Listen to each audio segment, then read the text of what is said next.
penyesuaian di antara unsur-unsur yang saling berbeda dalam kehidupan masyarakat sehingga menghasilkan pola kehidupan masyarakat yang memiliki kesan khasiat fungsi. Yang keempat, ada pola pemeliharaan. Kelompok sosial perlu melakukan perubahan dan membuat pola-pola pemeliharaan agar tidak terjadi disintegrasi dalam lingkungan sosial tertentu. Selanjutnya ada komunikasi kelompok. Setiap kelompok harus menerima dan menggunakan informasi melalui komunikasi. Komunikasi kelompok ini yang nantinya dapat memunculkan ide atau gagasan karena adanya kebutuhan lembaga yang satu sama lain. Konflik kelompok. Konflik dapat diartikan suatu tindakan yang dapat memecah kesatuan kelompok sosial yang memiliki pemikiran berbeda-beda. Lalu selanjutnya ada kohesi. Kohesi merupakan upaya yang dilakukan anggota kelompok sosial untuk saling menerima dan mencintai satu dengan yang lain dengan cara menciptakan tujuan bersama dan adanya usaha masing-masing. Selanjutnya ada pemikiran masalah. Kelompok sosial tidak terlepas dari permasalahan di dalamnya akibat adanya perbedaan persepsi dan pendapat dan berusaha tersebut dianggap lumrah namun tetap diperlukan solusi untuk pembicaraan masalah.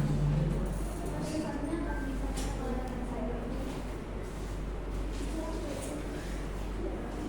Dinamika kelompok sosial gender.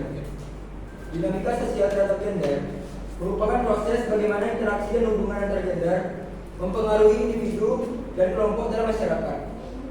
Ini mencakup berbagai aspek seperti peran, harapan, dan norma yang berbeda untuk gender, serta dampaknya terhadap pengalaman dan kondisi sosial seseorang.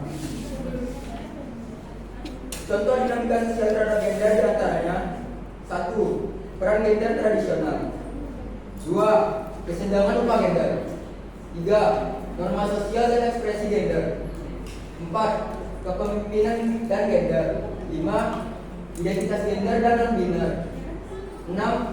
Diskriminasi di tempat kerja. Untuk teman-teman ingin mengetahui lebih jauh tentang contoh dinamika sosial terhadap gender, silakan nanti bertanya di sesi tanya jawab. Materi selanjutnya akan disampaikan oleh rekan saya Rizky. Untuk selanjutnya yaitu pentingnya memahami dinamika gender. Dengan memberikan pendidikan inklusif, kita memberikan kesempatan kepada individu untuk tumbuh dan berkembang sesuai dengan potensi mereka, tanpa adanya diskriminasi ataupun pengabaian. Sikap inklusif dalam kehidupan bermasyarakat memiliki beberapa manfaat, antara lain menumbuhkan rasa percaya diri dan harga diri seseorang, menghargai perbedaan yang ada sebagai sesuatu yang wajar, serta mengembangkan kecakapan berkomunikasi secara produktif yang berguna mempersiapkan kehidupan yang lebih baik. Secara kesimpulan, dinamika kelompok sosial dan gender adalah proses interaksi yang kompleks yang mempengaruhi bagaimana individu berinteraksi dan mengambil keputusan, di mana gender berperan penting dalam sosialisasi untuk membedakan pola-pola sikap dan tingkah laku berdasarkan jenis kelamin.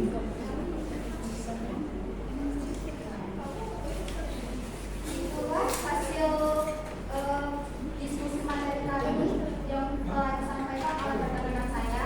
Selanjutnya kami akan membuka sesi tanya jawab kepada teman-teman. Silakan.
Kami sedang mendiskusikan jawaban-jawaban dari pertanyaan-pertanyaan kalian. Yang pertama, pertanyaan dari Lisa, bagaimana pendapat dan solusi tentang ketidaksetaraan gender yang terjadi di masyarakat dan bagaimana solusinya? Jawabannya, ketidaksetaraan gender adalah fenomena sosial di mana perlakuan terhadap seseorang tidak setara karena alasan gender. Ketidaksetaraan gender dapat disebabkan oleh diskriminasi dan diskriminasi gender. Adapun solusi yang bisa kita berikan adalah dengan memberikan pendidikan, memberikan akses yang cukup kepada perempuan untuk mendapatkan pendidikan. Terus ada kesempatan karir, memberikan kesempatan jenjang karir yang sama kepada laki-laki maupun kepada perempuan.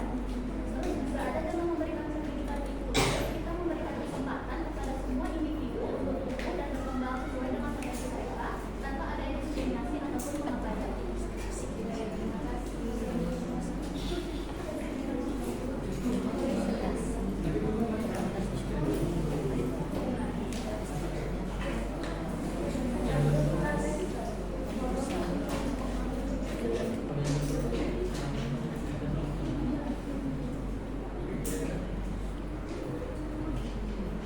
Baik, saya akan menjawab pertanyaan dari Nabila.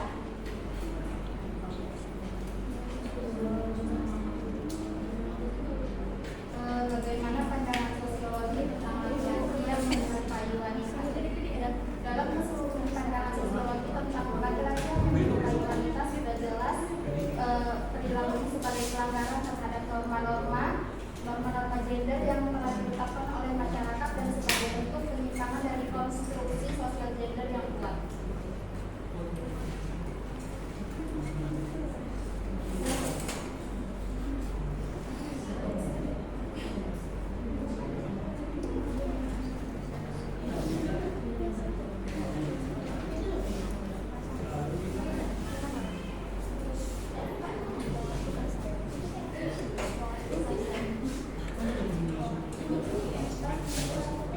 Selanjutnya saya akan menjawab pertanyaan dari Diva mengenai identitas gender dan biner.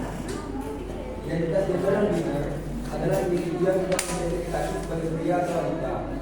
Mereka mungkin mengalami kesulitan dalam mendapatkan pengakuan dan hak-hak yang setara.